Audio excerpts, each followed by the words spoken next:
Yan ang ating tinolang tahong. Ready na. Ang sarap humigop ng mainit na sabaw. Tapos may malunggay pa. Diba? Yummy, yummy and healthy. Tinolang tahong. Tayong malunggay. Halo natin sa tinolang tahong.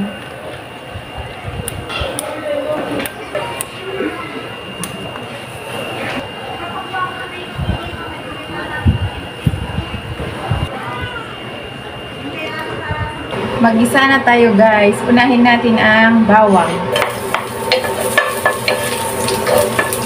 Bawang pala inuuna. Akala ko sarili. Karot. Sibuyas guys.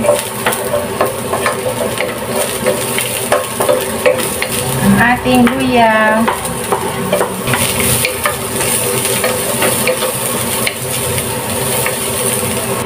Lagay na natin ang tahong.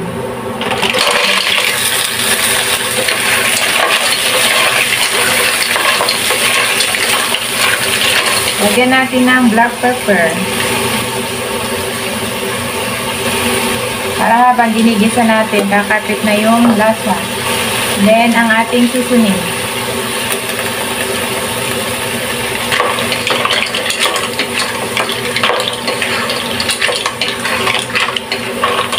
Maglagay na tayo ng tubig. Mga 2 baso guys.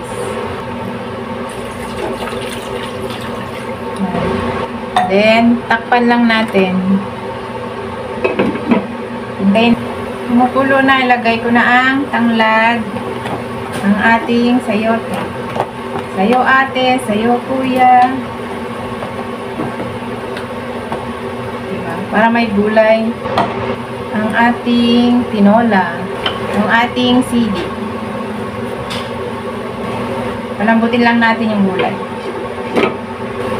Mag-add tayo ng konting salt.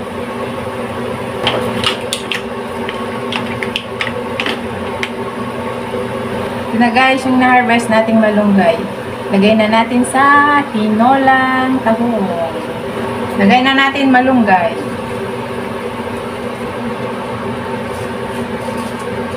Para mas healthy ang ating tinola.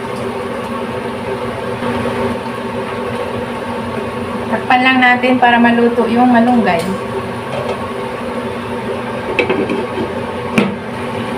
Yan na guys, ang ating tinolang tahong. Diba? Ang sarap na naman ng sabaw. Yummy, yummy. Tapos may malunggay pa siya. Diba?